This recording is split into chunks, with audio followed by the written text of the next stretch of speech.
ఓం శ్రీ కల్కి అగస్తి సాయ నమో నమః. 79వ దినము. 108 దినముల ఆత్మగాయత్రి సాధన చేసే శిష్యులకు, 48 దినముల ఆత్మగాయత్రి నోమును చేయుచున్న ప్రియమైన శిష్యులకు శ్రీ రసనాకరుని అనుగ్రహ భాషణము. ఓం శ్రీ రసనాకరాయ నమో నమః. మానవ రూపం ధరించి ఈ భూమిపై జీవిస్తున్న జీవులన్నీ భగవంతుని అనుగ్రహాన్ని పొందియే జీవిస్తున్నారు. దైవానుగ్రహం అనేది కాంతి మరియు ధ్వని అయి ఉన్నది. ప్రేమ నిండిన మానవులకు గంధర్వ కుల ఆత్మ అయిన శ్రీ రసనాకరుని ప్రేమపూర్వక ఆశీస్సులు. మానవ కులం అనేది అపూర్వ శక్తులు కలిగిన ఉన్నతమైన కులము. దేవతలకు, గంధర్వులకు దొరకని అపూర్వ శక్తులు మానవులకు ఉన్నది. అది ఏ దేహము. దేహము లేకుండా ఒక నక్షత్రంగా ఉండుట వలన అనేక ఉన్నత స్థితులు సిద్ధించును. కానీ దేహము కలిగిన ఆత్మ అన్నిటినీ అనుభవించే సమర్థత కలిగి ఉంటుంది. తలచినదంతా దొరికినచో అనుభవ ప్రాప్తి దొరకదు. కఠిన పోరాటం తర్వాత దొరికేవన్నీ ఆనందాన్ని ఇచ్చును. అవి అనుభవములుగా ముద్రించుకుంటాయి. ప్రేమ నిండిన మానవులారా, వస్తు సంపద సంతోషాన్ని ఇచ్చినట్లుగానే అనుగ్రహ సంపద కూడా గొప్ప ఆనందాన్ని ఇస్తుంది. అయితే అనుగ్రహ సంపదను అనుభూతి చెందినప్పుడు మాత్రమే ఆనందం పుట్టును. రసనాకరుడైన నేను ఒక గంధర్వ ఆత్మగా వెలుగొందుచున్నాను. ఈ విశ్వమంతటా కాంతి శక్తి పరుచుకొని ఉన్నది. కాంతితో మాత్రమే ఆనంద స్థితి ఏర్పడగలదు. గంధర్వ కులం అనేది మానవ జన్మ తీసుకోని ఒక ఉన్నతమైన కులము. అయితే మానవులకు ఉన్నటువంటి అన్ని ఉన్నతమైన భావాలు మాకు కూడా ఉన్నవి. అంటే గంధర్వులు యక్షులు చెప్పినట్టుగా వాళ్ళు ముందు మనుషులుగా ఉండి తర్వాత యక్షుల్లో కలపబడ్డారు. అలా కాకుండా గంధర్వులు డైరెక్ట్‌గా భగవంతుడి సృష్టి అని చెప్తున్నారు. మానవులుగా పుట్టి గంధర్వులుగా మారలేదు అని. అలాంటి వాళ్ళు కూడా ఉంటారేమో. బట్ గంధర్వ కులము మామూలుగా అంటే తర్వాత కలిసిన వాళ్ళు కాకుండా గంధర్వ కులం అనేది మానవ జన్మ తీసుకోనటువంటి ఒక ఉన్నతమైన కులము అంటున్నారు. అయితే మానవులకు ఉన్నటువంటి అన్ని ఉన్నతమైన భావాలు మాకు కూడా ఉన్నవి. అంటే మానవులకు ఎలా అయితే భావన ప్రధానమైన జీవి మనిషి. ఎందుకంటే మనసు ఉంది కాబట్టి. గంధర్వులు కూడా భావనలతోనే ఉంటారు. మానవులు ప్రకృతితో సంబంధం కలిగి జీవించినట్లుగానే గంధర్వులు కూడా ప్రకృతితో సంబంధం కలిగే జీవిస్తూ ఉంటారు. గంధర్వ లోకం అనేది రసము నిండిన లోకము. ప్రకృతి యొక్క సంపూర్ణ శక్తులను సూక్ష్మంగా లోపల కలిగి ఉన్న ఒక ఉన్నతమైన లోకము. ఒక సత్యం ఏమిటి అంటే మానవులకు గంధర్వులకు దగ్గర సంబంధము ఉన్నది. మానవ రూపము స్వీకరించకపోయినా మేము రసభావన కలిగిన మనుషులతో లోపల కలిసిపోయి పనిచేస్తాము. ప్రకృతి ప్రకృతిచే సృష్టించబడిన పర్వతములు, సముద్రము, ఉద్యానవనాలు మరియు జలపాతాలు వంటివి వాటిని రసించే మానవుల ప్రాణములతో కలిసిపోయి గొప్ప రసికులుగా రూపొందుతాము. ప్రకృతిని అనుభవించుట నేర్చుకున్న మానవుల ప్రాణముతో మేము కూడా కలిసిపోయి కదులుతూ ఉంటాము. మా యొక్క లోపలి కలయికను తెలుసుకొనుటకు ప్రయత్నించాలి. తినే ఆహారము, ధరించే వస్త్రము, చుట్టూ నివసించే మానవుల చేష్టలు మొదలైన వాటినన్నిటినీ ఆనందంతో రసించే సమర్థత ఉన్న మానవులలో గంధర్వ శక్తులు కాంతి రూపంలో కలిసిపోయి ఉంటాయి. రసభావన లేని మనుషులతో మేము కలవలేము. యుగమార్పు జరిగే ఈ సమయంలో మానవులు తమని తాము తెలుసుకొనుటకు ప్రయత్నిస్తున్నారు. అగస్త్య మహర్షుల వారి శిష్యులుగా వికసించి ఆత్మలింగ పూజలను చేసి ఉన్న ప్రియమైన శిష్యులు అందరూ నా శక్తులను వారి శిరస్సులో స్వీకరించి ఉన్నారు. అయినను శ్రీచక్ర ధ్యాన సాధన చేయనప్పుడు మాత్రమే నేను కరిగి లోపల కలిసేందుకు ప్రయత్నిస్తాను. దేవతల సంక్షేపణ జరుగుతున్నందున ప్రకృతి కూడా క్రమక్రమంగా సంక్షేపించుటకు ప్రయత్నిస్తున్నది. మానవ ప్రాణములన్నీ ఆత్మలో ఐక్యం కావాలి అంటే బంధములు లేకనే అన్నిటినీ రసించే సామర్థ్యం కావాలి. అంటే బంధంతోటి రసించడం అంటే అది మోహము ఇంకా ముదిరితే వ్యామోహం అయిపోతుంది. అందుకని బంధాలు లేకుండానే రసించాలి. అంటే దాంతోటి పట్టుకొని దాని వెనకాల పడి ఉండకుండా దాన్ని ఎంజాయ్ చేసి ఎంజాయ్ అంటే మనం భూమి మీద అనుకునే ఎంజాయ్‌మెంట్ కాకుండా రసన లోపల రసించేటువంటి ఒక రసికత, ఆ సామర్థ్యం కావాలి అంటే. అంటే దాన్ని రసానుభూతి అంటారు. అది హయ్యర్ డైమెన్షన్ శక్తి అది. ఆ రసానుభూతి. అలా బంధాలు లేకుండా అన్నిటిని రసించగల సమర్థత కావాలి అంటున్నారు స్వామి. ప్రతి ఒక్కరి జీవాణువు అనేక జన్మలు తీసుకొని జీవించి ఉన్నది. ఇప్పుడు సంక్షేపణ చెందుతూ ఉన్నది. భావనలతో ఏర్పడిన మీ జీవాణువుకు కృతజ్ఞతలు తెలుపుకుంటూ స్తుతించాలి. మీ శిరస్సులో నేను కాంతి రూపంలోనే కలిసిపోతాను. అయస్కాంతపు తంతువుల వలనే నిలుస్తాను. భావనా తరంగములలో కలిసిపోయి కాంతిగా లోనికి ప్రవేశిస్తాను. ఇప్పటి నుండి మీలో శుద్ధమైన భావనలు అధిక మగుటను గమనించగలరు. రసన అనేది ఒక ఉత్తమమైన భావనా స్థితి. అది అద్భుతమైన అనుభవమును అనుగ్రహించును.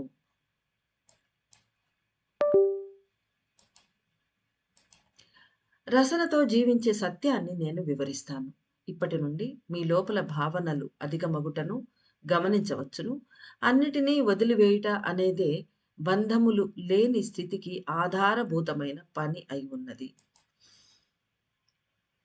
ప్రకృతి సహజమైన కాంతి, ధ్వని, శక్తులను స్వీకరించినప్పుడు మాత్రమే ఉన్నతమైన అనుభూతి లభించును. అంటే ప్రకృతి సహజంగా వచ్చే వెలుతురు, కాంతి, ఆ తర్వాత ధ్వనులు కూడా ప్రకృతి పరమైన ధ్వనులు. ప్రకృతిలోంచి సహజంగా వచ్చే ధ్వనులు. అవి మాత్రమే ఉన్నతమైన అనుభూతి. అంటే మనం అనుకుంటాం మనం అన్నీ వింటూ కృత్రిమమైన శబ్దాలు అవన్నీ వింటూ మనం ఎంజాయ్ చేస్తున్నాం అనుకుంటాం కానీ, దాని స్థాయి చాలా లోవర్ అన్నమాట. అది చెప్తున్నారాయన. అలాంటి ప్రకృతి సహజమైన వాటిని స్వీకరించినప్పుడు మట్టుకే ఉన్నతమైన అనుభూతి లభించును. వదిలిపెట్టుట, విడిపడుట వంటి చర్యల వలన ప్రకృతి సహజమైన విద్యుదయస్కాంత శక్తులు లోపలకు తీసుకొనబడును. అంటే ఏం వదిలిపెట్టాలా, ఏం విడిపడాలా అనేది మనకు ఆయన స్వామి వదిలేశారు. మనకు తెలుసు. వదిలిపెట్టుట, విడిపడుట వంటి చర్యల వలన ప్రకృతి సహజమైన విద్యుదయస్కాంత శక్తులు లోపలకు తీసుకొనబడును. కావున అందరూ ప్రకృతితో సంబంధము కలిగియే జీవించాలి. ప్రకృతి యొక్క ప్రతి చర్యని రసానుభూతితో ఆస్వాదించాలి అంటే కృత్రిమ శక్తులను వదిలిపెట్టాలి. ఇప్పటి నుండి అందరూ నా ఉనికిని తెలుసుకొనగలరు. మీ శిరస్సులో స్వచ్ఛమైన తెల్లని కాంతిగా నేను పరుచుకుంటాను. నా పాదరస కాంతి అనేది ప్రకృతిపరమైన శక్తులతో మాత్రమే సులభంగా కలియగలదు. నా పాదరస కాంతి మీ కన్నులతో, చెవులతో పూర్తిగా కలిసిపోవును. పంచేంద్రియములతో భగవంతుని సృష్టిని చూస్తూ పలు విధములైన అనుభవములుగా స్వీకరిస్తూ మీ ఆత్మలో పదిలంగా ముద్రించుటయే నా పని అయి ఉన్నది. అంటే స్వామి ఈయన రసనాకరులు మనం ఆర్టిఫిషియల్‌గా ఏదైనా మనం తయారు చేసుకొని మానవులు తయారు చేసిన అద్భుతమైన ఒక సృష్టి మనుషులది. ఆహ్, ఎక్కువ లైట్లు, ఎక్కువ రంగులు, ఆహ్, ఏవేవో గ్లాసులతోటి అలా తయారు చేసుకున్న బిల్డింగులు లేదా ఇంకా ఎగ్జిబిషన్స్ టైప్‌లు అవన్నీ చేసుకుంటూ ఉంటాం మనం. దుబాయ్ లాంటి చోట్లల్లో మనం ఎక్కువగా చూస్తూ ఉంటాం ఇలాంటివి. అలాంటి వాటిట్లో ఈ రసనాకరుడు మొదలుగా గల ఈ గంధర్వ శక్తులు మన దగ్గరికి రాలేవు. అది ఒక ఉదాహరణ రూపంలో ఊరికే మనం అనుకుంటే, అలాంటి చోట్ల ఈయన శక్తులు మనలో కలవలేవు. అదర్‌వైజ్ ప్రకృతి అంటే మనం ప్రకృతి సహజమైన ఆహ్, స్థలాలు ఉంటాయి. ప్రపంచంలో ఎన్నో చోట్ల ఉంటాయి. అలాంటి పర్వతాలు, నదులు, సరస్సులు, ఆహ్, జలపాతాలు ఇలాంటి చోటుకి వెళ్ళినప్పుడు గార్డెన్స్ అయితేనేవి, అలాంటి చోట వెళ్ళినప్పుడు అక్కడ ఆర్టిఫిషియల్ లైట్స్ అవన్నీ తీసేసినట్లయితే, అక్కడ ఎంజాయ్ చేసినప్పుడు మనుషులు, అక్కడ ఈ శక్తులు, గంధర్వ శక్తులు మనలో వచ్చి, మనం ఇంకా ఉత్తమంగా ఎంజాయ్ చేసేదానికి ఒకలాంటి మనకు ఒక అనుభూతిని వాళ్ళు ఆహ్, ఆనందించేదానికి మనకు ప్రసాదిస్తారు. మీ శిరస్సులో స్వచ్ఛమైన తెల్లని కాంతిగా నేను పరుచుకుంటాను. నా పాదరస కాంతి అనేది ప్రకృతిపరమైన శక్తులతో మాత్రమే సులభంగా కలియగలదు. నా పాదరస కాంతి మీ కన్నులతో, చెవులతో పూర్తిగా కలిసిపోవును. అంటే ప్రకృతి సహజమైన ధ్వనులను వినటానికి చెవులతో, చూడటానికి కన్నులతో ఈయన పాదరస కాంతి కలుస్తుందనమాట. పంచేంద్రియములతో భగవంతుని సృష్టిని చూస్తూ, పలు విధములైన అనుభవములుగా స్వీకరిస్తూ, మీ ఆత్మలో పదిలంగా ముద్రించుట ఏ నా పని అయి ఉన్నది. తద్వారా సహజమైన ఇంధనములు పెరుగును. భగవంతుడు ఈ భూగ్రహంపై మాత్రమే తన సృష్టి శక్తులను అతీతముగా వ్యక్తపరిచి ఉన్నాడు. అంటే అన్ని ప్లానెట్స్ కన్నా గూడా భగవంతుడు తన పూర్తి ఆయన స్కిల్స్‌ని మొత్తాన్ని సృష్టి చేసే స్కిల్స్‌ని, ఆ శక్తులన్నిటిని భూమి మీదే ఎక్కువగా వ్యక్తపరిచి ఉన్నాట. అంటే a lot of things are there to enjoy in our nature అన్నమాట. ఈ భూమిపై ప్రకృతి పరుచుకొని ఉన్న అనేక ప్రాంతాలలో గంధర్వులైన మేము కలిసిపోయి తిరుగుతూ ఉంటాం. మా ఆత్మల ఆనంద ప్రకంపనలు ఈ భూమిపై అన్ని ప్రాంతాల్లో, అనేక ప్రాంతాల్లో నిలిచి ఉన్నవి. మానవుడు అరణ్యములు, పర్వతములు తిరిగి చూస్తూ ఉండే సమయాలలో శ్వాస రూపంలో మా శక్తులను లోపల స్వీకరిస్తూ ఉంటారు. అంటే మానవులు మనము అరణ్యాలు, పర్వత ప్రాంతాలు ఇలాంటి చోటుకు వెళ్ళి ఆ ప్రకృతి శక్తులను చూస్తూ ఎంజాయ్ చేసే సమయాల్లో మనం శ్వాస తీసుకుంటాం కదా! అలాంటప్పుడు వీళ్ళు మన లోపలికి వెళ్తారట. మనకు తెలీదు ఆ విషయం. తెలియని స్థితిలో స్వీకరించుట అనే ఆ స్థితి ఇప్పుడు మారిపోవును. ఎందుకంటే రసనాకరుల వారు మన లోపల ప్రవేశిస్తున్నారు ఈ రోజుటి నుంచి. కాబట్టి ఇకపై మనకు మనం ఆస్వాదించే ఆ సమయాలలో ఈయన ఉపస్థితి మనకు, ఈయన ఉనికి మనకు తెలుస్తుంది. మనం తెలిసి అంతకుముందు తెలియని స్థితిలో స్వీకరించాము గంధర్వ శక్తులను. ఇప్పుడు తెలిసి స్వీకరించబోతాము. ప్రకృతిలోని పంచభూత శక్తులను మీ పంచేంద్రియములతో ఒకటిగా కలిపే పనిని నేను స్వీకరిస్తాను. అంటే పంచభూత శక్తులను మన 5 ఇంద్రియాలతో కలిపే పని కూడా ఈయన చేస్తాను అంటున్నారు. ఇక రాబోయే కాలంలో మీ పంచేంద్రియములతో ఏర్పడే భావనలన్నీ ఉత్తమమైనవిగా అమరును. ఇప్పటివరకు మనం ఏం చేస్తున్నాం? కృత్రిమమైన వాటినే మన పంచ ఇంద్రియాలతోటి స్వీకరిస్తూ ఉన్నాం. మనం ఎంతగా మునిగిపోయినామంటే ప్రకృతిలో పంచభూతాలు ఉన్నాయనే విషయం కూడా మర్చిపోయి బతికేస్తున్నాం. అంటే మన శ్వాస తీసుకునే దగ్గర నుంచి ప్రతి విషయంలో కూడా మన ప్రకృతి సహజంగా అసలక్కడ భూమిని తాకడం అనేది పోయింది మనకు. ప్ర పంచ భూతాలలో మొదటిది ఎక్కడైతే మనం నిల్చున్నామో, ఆ భూమిని ఎందుకంటే మనం ఫ్లాట్స్‌లో ఉంటాం. భూమిని తాకడం, పచ్చగడ్డిని తాకడం అలాంటివి మనం మర్చిపోయినాం. ఇప్పుడు స్వామి కలుపుతాను అంటున్నారు.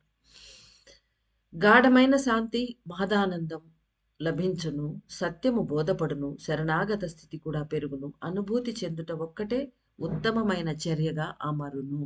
శ్రీ రసనాకరుని పరిపూర్ణమైన ఆశీస్సులు.